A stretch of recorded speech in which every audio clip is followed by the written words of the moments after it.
Bibigay ko ang lunas sa pagtuklaw sa ahas kung bibitiw kayo sa pagiging punong babaylan.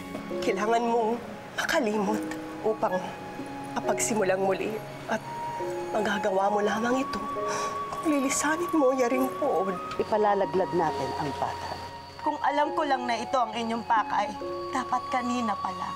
Umalma na ako sa inyong kasinungalingan. Nagbitiw na ako sa aking tungkulin. Tagumpay ang hakbang ni Amaya. Bakit ko naman babantayan ang kilos ng punong alabay, Ginoo? Sakaling may gawin siya at nakatitiya ka na mapapahamak ang aking baba, nais kong pigilan mo si Amaya sa pamamagitan ng pagsisiwalat sa aking baba ng punong alabay, ang babaeng may kambalahas.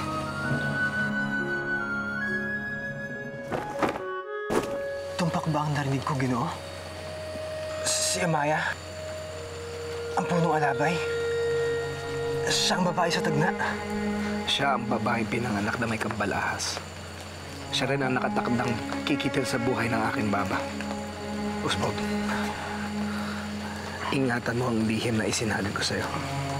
Alam mo kung gaano kahalaga si Amaya sa akin.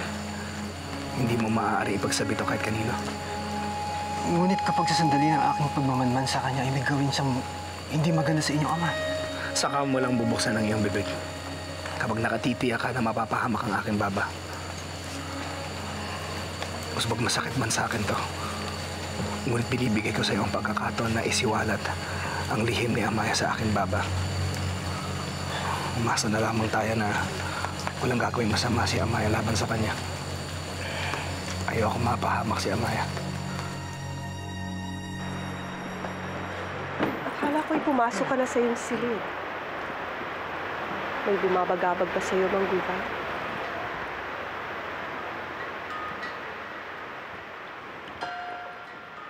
Pinasusuklaman mo ba ang aking naging pasya sa ating anak, Lingayan? Hindi. Wala akong karapatang masuklam sa iyo. Alam kong ginagampanan mo lamang ang iyong katungkulan sa ating pood. Gayunpaman, may bahagi sa aking puso na humihiling na sana'y gampanan mo rin ang iyong katungkulan kay Bagani bilang kanyang baba.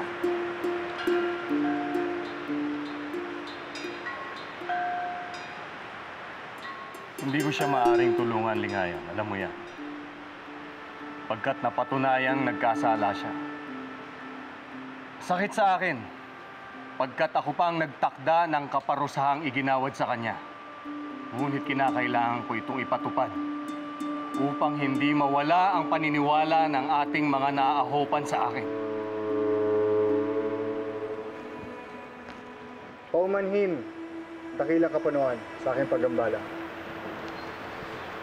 Ano ang iyong sadya para tawag?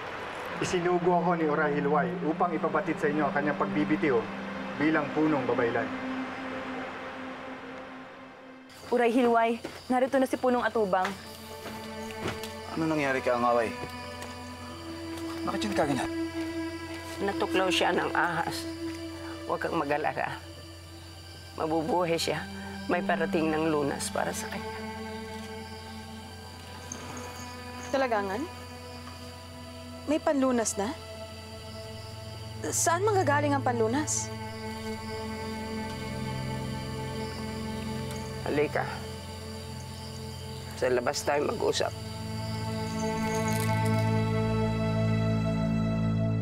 Hoy, Usbog! Ba't nakatayo ka riyan? Halika, tulungan mo kami rito! Oo nga, paumanhin. Ano bang nangyari sa'yo? Tila wala ka sa sarili mo. Hindi mo ba matanggap na pinaiiwan ka ng ating Ginoo? Hindi. Hindi yun ang gumugulo sa isipan ko. Ibang bagay. Ngunit hindi ko may maaaring sabihin sa inyo. Aha! At may nililihim pa? Ba? Ano nga yun? Tigilan niyo nga siya. Usbog, maraming salamat sa paghatid niyo sa amin dito.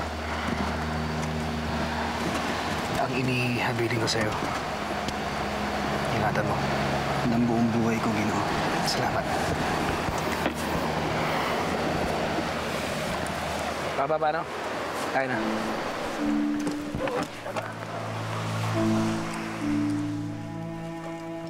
Ginoo, totoo ang tinuran, napakabuti nga ninyo. Kaya di dapat kasawian ang maging tagnay. Itinatakwil na kita! Ngunit magkaiba yaring ating pinaniniwalaan. Bayang huwag kayong gagawa ng kahit na anong ikakapahamak ng aking baba. Kaya't patawad, mahal kong Ginoo, kung nakaragdag ako sa iyong sakit. Patawad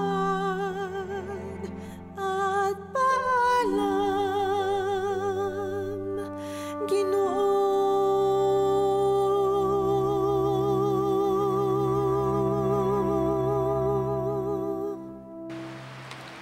Bayang!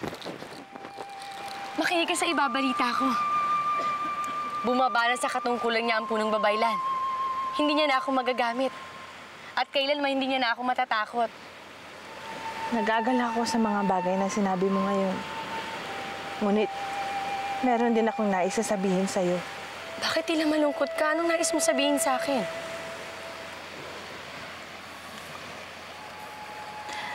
Nagpaalam na ang aking Ginoo sa kanyang iloy at kapatid. Maglalakbay na siya patungo sa ibang banwa. Tuluyan ang lumisan si Bagani. Ngunit Bayang, hindi mo ba sinabi sa Ginoo ang totoong dahilan? Kung bakit ko lang nagawa sa kanya yon? May kailangan kayong malaman. Pinasasabi. Huwag mo nang guluhin ang isipan ng ating Ginoo. Sa tingin ko ay kung ako ang tatanungin niyo, higit na makabubuti kung lisanin na ninyo ang puod na ito. Bakit hindi mo nilahad sa Ginoo pinasasabi ni Amaya na hindi nito hangad na isuplong siya? Napilitan lamang siya dahil sa pananakot ng punong babaylan na isiwalat ang pagkakaroon niya ng kapid na ahas. Dahil kung sabihin ko yung kay Bagani, lalong hindi siya aalis ng puod na to. Bakit ba nais mo umalis ang Ginoo? Dahil kapag narito siya, batid kong makakahadlang ito sa katuparan ng tagna ni Amaya. Dahil alam kong mahal siya nito. Sinabi ko lahat. Ngunit pinaliwala niya lahat. Bayang, hindi siya maaaring umalis. Hindi siya maaaring umalis.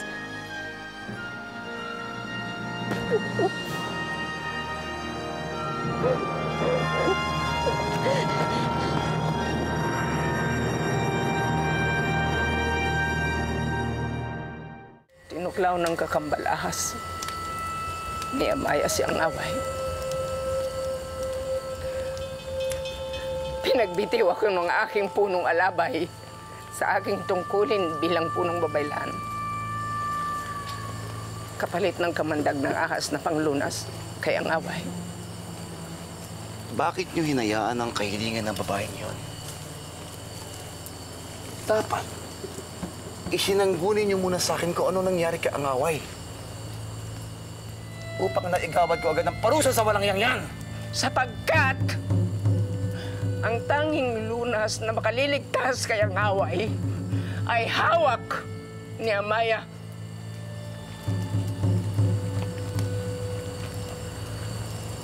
Kaya hinayaan niyong paglaruan kayo.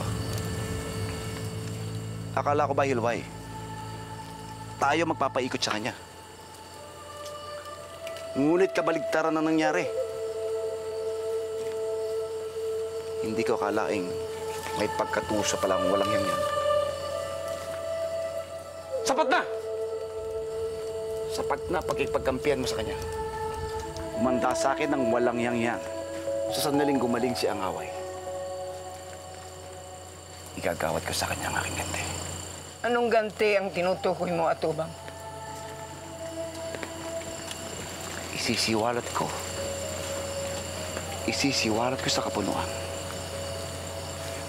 na si Amaya ang ang babaeng may kapitas.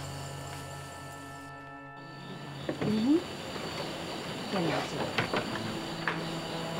Iyan, Lamita, narito na kami. Ipasok mo sa silid ng iyong bahay, marikita kanyang mga gamit. Nakita mo ba siya? Hindi ko siya nakita. At ang Ginoo naman, sa aking pagkakaalam, ay lumisan na.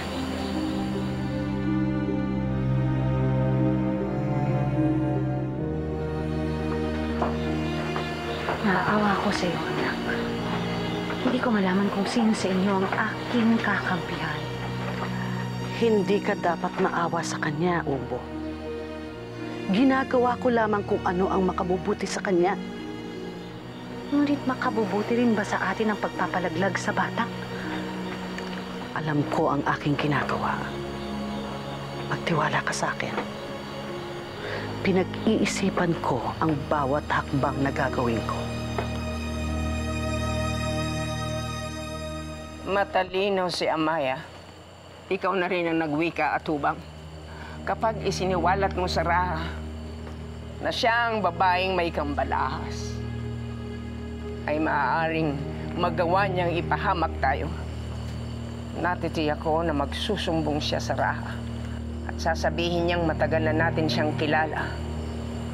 Ngunit wala tayong ginawa at inilihim natin ito sa Raha.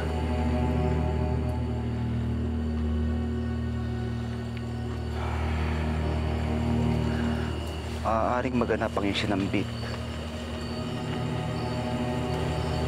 Tiyak na makukuri ng mga ubat na naglihin tayo sa kanya.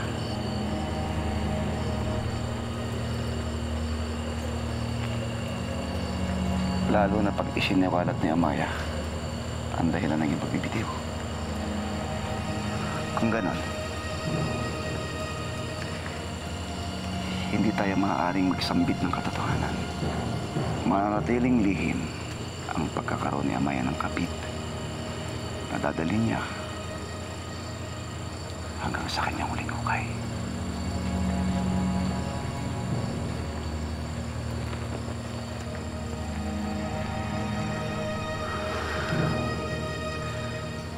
Sa sandaling gumaling si Angaway, papaslangin ko ang babaeng yan. Papaslangin ko ang babaeng may kapit na ahas. Uray Hilway, ito na ang hinihingi ninyo. Ipinabibigay iyan ng punong alabay.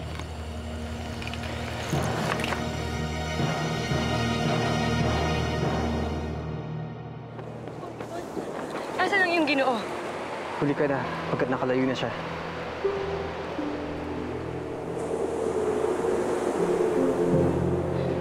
Magani!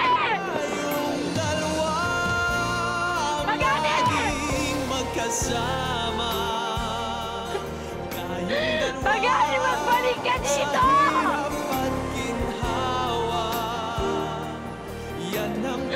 Magani, magbalik ka! Magani! Tayong dalawa.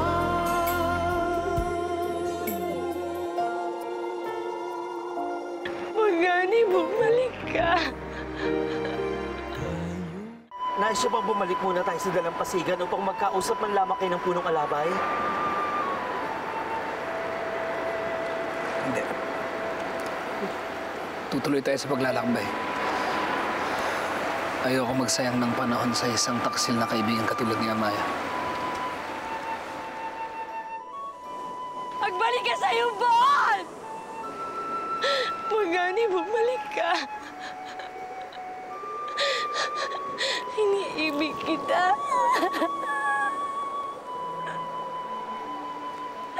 Magani, iniibig kita. Bumalik ka.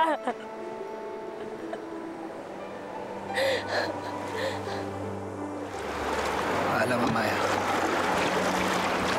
Paalam po at ang aking baba.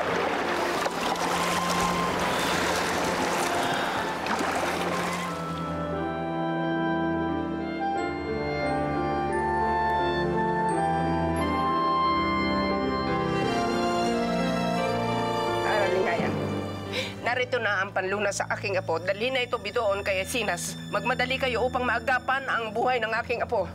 Saan mo ito nakuha? Hindi na mahalaga kung saan o kung paano nakuha bitoon. Ang mahalaga mailigtas ang buhay niyang ngaway. Madali na kayo.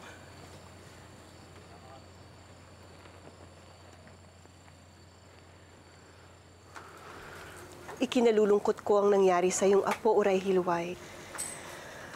Nakarating na rin sa amin ng aking bana ang tungkol sa iyong pasya na magbitiw bilang punong babaylan. Hindi namin ito inaasahan. Ano ang dahilan at ikaw ay magbibitiw? Sa palagay ko po'y napapanahon na upang sanayin natin sa mga gampanin ang ating kabataan. Kaya ninais ko na ipaubaya ito sa mga nakakabata at mabigyan ng pagkakataon kung sino ang karapat-dapat maging punong babaylan. Wala na bang pag-asa na magbago ang iyong isipan? Napakahalaga ng ginagampanan ng punong babaylan sa ating puod. Kaya't kung tunay ngang ikaw ay magbibitiw, kinakailangang mailuklok agad ang papalit sa iyong katungkulan. Walang dapat ikapaala ang aking mahal na Hara. Sa lalong madaling panahon, ipapahayag ko sa lahat kung sino ang napili ko bilang kapalit. Ako'y magpapahinga. Diyan, Lamitan! Pumasok ka. Si Dayang Marikit. Ang aking pamangkin. Anong nangyari sa aking pamangkin? Hindi ko alam. Bigla na lang sumakit ang tiyan niya. Marikit, tapos nakita ko dinudugo na siya. Ha? Marikit, ano yung nararamdaman? Iloy, ang anak ko. Iligtas mo ang anak ko. Magtungo ka sa puok ng mga babaylan. Humingi ka na sa klolo. Kayang! Kayang! Sumahan mo ko! Marikit. Mga uripon, dalhin ang inyong bae sa kanyang silid. Kasalanan ko lahat ng to. Patawarin mo ako. Patawarin mo ako, Bagani. Patawarin mo ako, Amaya. Batid kong labis ka nasasaktan sa paglisa ni Bagani. Ngunit higit na makabubuti sa mga tagna ninyo kung magkawalay kayong dalawa. Bagani!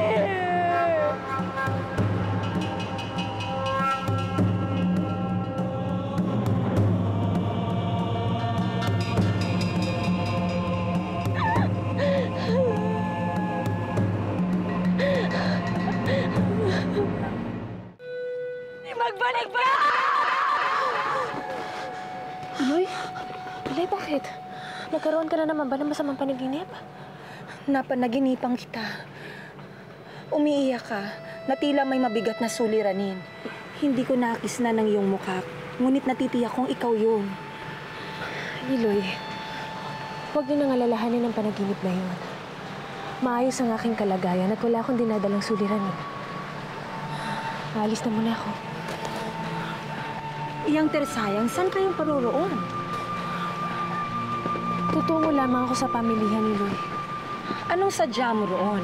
Na ipagbili na natin ang lahat ng habol na iyong ginawa. Hindi magtatagal ang mga habol na ating napagbili, Loy. Kailangan ko humanap ng ibang pagkakakitaan. Sandali lang. Sasama ako sa'yo. Huwag na, Iloy. Hayaan niyo na akong umalis mag-isa. Huwag kayong mag-alala. Mag-iingat ako at iiwas sa gulo. Pagpalain nawa ng banal na laon ng iyong lakad, anak. Salamat, Iloy.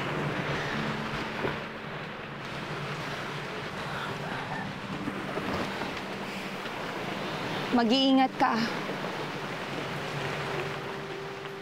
Hindi ako makapaniwalang bigla na lamang magbibitiw sa kanyang katungkulan ng ating punong babaylan. Gayong nitong mga nakaraang araw ay nagkakasama pa kami. Ngunit ni isang pahiwatig ukol sa kanya magiging pasya ay wala akong nakita. Nakakapanghinayang talaga. Matagal na panahon mo siyang nakasama sa pamumuno sa ating puod. At lahat ng iyong pangangayaw ay naging matagumpay dahil sa masusiyang paggabay. Tama ka, Lingayan. Hindi masusukat ang kanyang husay at katapatan.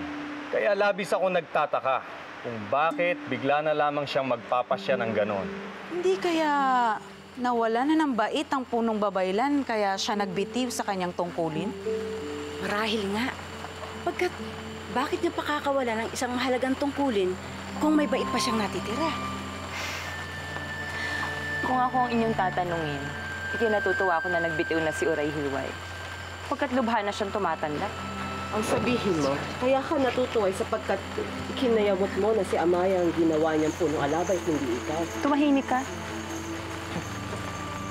Hindi kaya may dinaramdam na si Uray Hilway? Mukha namang malakas pa siya at walang sakit na iniinda. O baka naman dala nga ng kanyang katandaan ay batid niya na may mga tungkulin na siyang hindi magagampanan. Hindi rin ako naniniwala dyan. Sa aking palagay, ay may malalim pang dahilan kung bakit siya magbibitiw sa kanyang katungkulan bilang punong babaylan. Ano kayang malalim na dahilan niyo? Yan ang hangad kong matuklasan. Ano't hindi pa kayo tapos sa inyong ginagawa? Hala, sige na. Magsiuwi na kayo at magpahinga. Alonsina, maiwan ka. May pag-uutos pa kayo sa akin? Alonsina, magtapat ka sa akin. Saan mo nakuha ang kamandag na ahas na dala mo kanina? Kumusta na lagay niya? Mabuti-buti na. Pag nagmulat siya ng mata, makikita mo manunumbalik ang kanyang lakas na parang walang anumang nangyari. Mabuti naman kung ganun.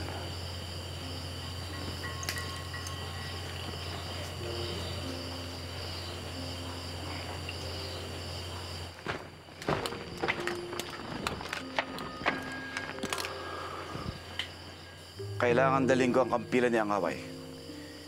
Ito ang gagamitin kong sandata panglaban sa ating kaaway. Atubang, huwag mo nang ituloy ang balak mo sapagkat kinukutuban akong mabibigo ka. Bakit niyo nasabi yan? Si Amaya ay may tagna at magaganap yon. Natitiyak ko na anuman ang gawin mo ay maiiwasan niya. Ipagpauman ninyo. Ngunit hindi ko maaari sabihin niya sa inyo. Bakit hindi? Anong inililihi mo sa amin? Magtapat ka! Nasaan ang punong babaylan? Kailangan namin ng tulong niya. Dayang Mantal, maghunos dili kayo. Anong sadya ninyo sa punong babaylan? May masamang nangyari sa aking pamangkin at kailangang malunasan siya agad. Nasaan siya? Abala ang punong babaylan sa kanyang apo. Kung gayon, ikaw ang sumama sa akin. Halika! Alabay, hindi pa tayo tapos. Marami ka pang sasagutin sa akin. Nawawalan ba kayo ng tiwala sa akin? Alam mo, hindi. Meron pa naman tayong ibang araw para gumanti. Huwag mo na sanang ipagpatuloy ang balak. Wala akong inuurong ang kaaway, alam mo yan, Hilway. Kahit sino sa kanila, hindi magtatagumpay laban sa akin. Kaya't hindi magkakabisa ang tagna ukol sa babaeng may kapit. Sapagkat ngayong gabi, magwawakas ang kanyang buhay. Anal na lang. Kasi adawa si Atubang.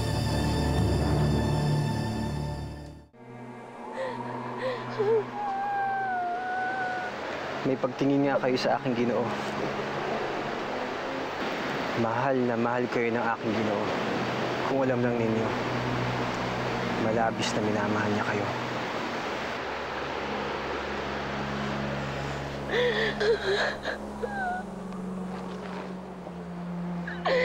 Magana!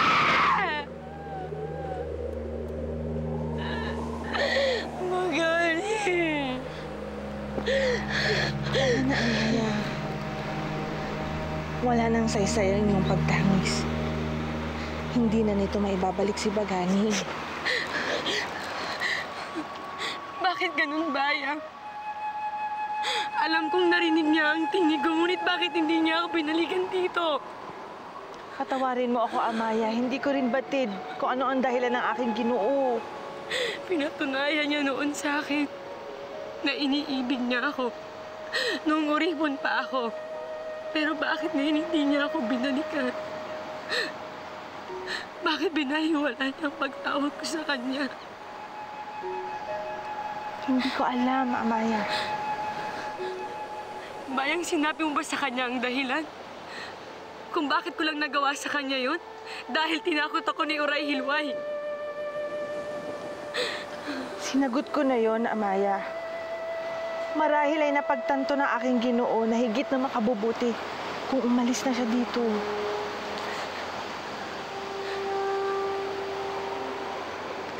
Iwan mo na muna ako, Bayang. Nais ko mapag-isa.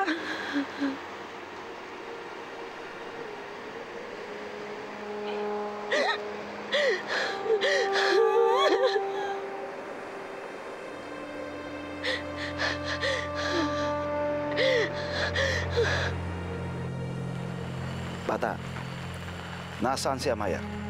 Bakit niyo siya hinahanap? Anong kailangan niyo sa punong alabay? Meron lang ako sadya sa kanya. Nasaan siya? May usapan kami magkikita kami sa tabing dagat upang maligo ngayong gabi. Tayo na sasamahan ko kayo sa kanya. Hindi. Ako na lang ang pupunta ron. Mayawang ka rito. Kailangan ka ng pulong babelan. Ako ang magsasabing hindi ka makakapunta ron.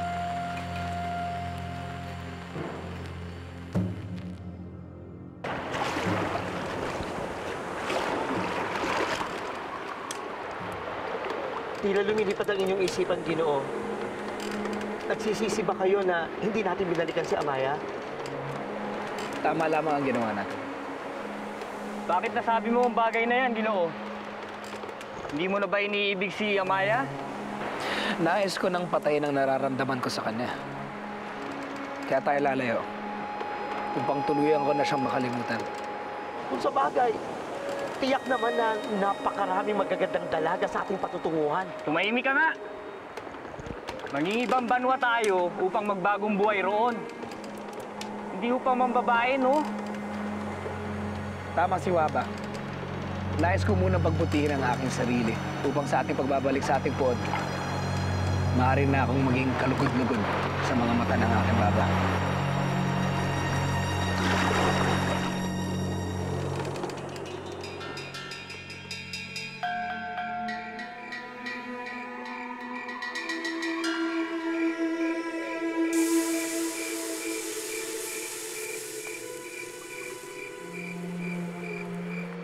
Banal na laon, na gumagabay at nakikinig sa aming kahilingan. Nagsusumamo ako sa'yo. Naway gabayan mo si Bagani at ang kanyang katoto. Maging ligtas sana sila sa kanilang paglalakbay. Wala sana mangyaring masama sa kanila. Hindi ko manasambit kay Bagani ang totoong nararamdaman ko. Ngunit minamahal ko siya ng buong puso ko.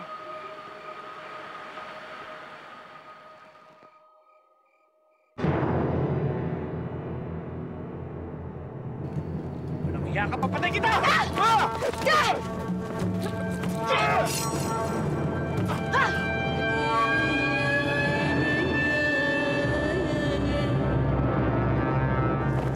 Nagpatawag ako ng babaylan, hindi upang iligtas ang bata.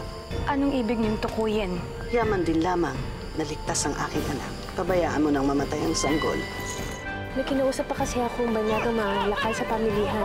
Ngunit maganda naman ang kinahinatnan. Ako nang tagapangasiwa sa kalakalan sa pamilihan nitong ating pulo.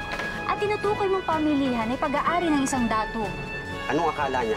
Na maaari niya ang kininang pamamalakad ng kalakalan ng ganun lang? Humanda kayo! Kilala ko mga parating na yan. Mga ngayaw mga yan! Sino gumawa nito sa baba ko? Siya pumaslang sa inyong baba. Ayop ka! Dalhin ng babaeng mamamatay tao na yan kay Sungil at Hirap Sara upang mapagbayad ng kanyang utang.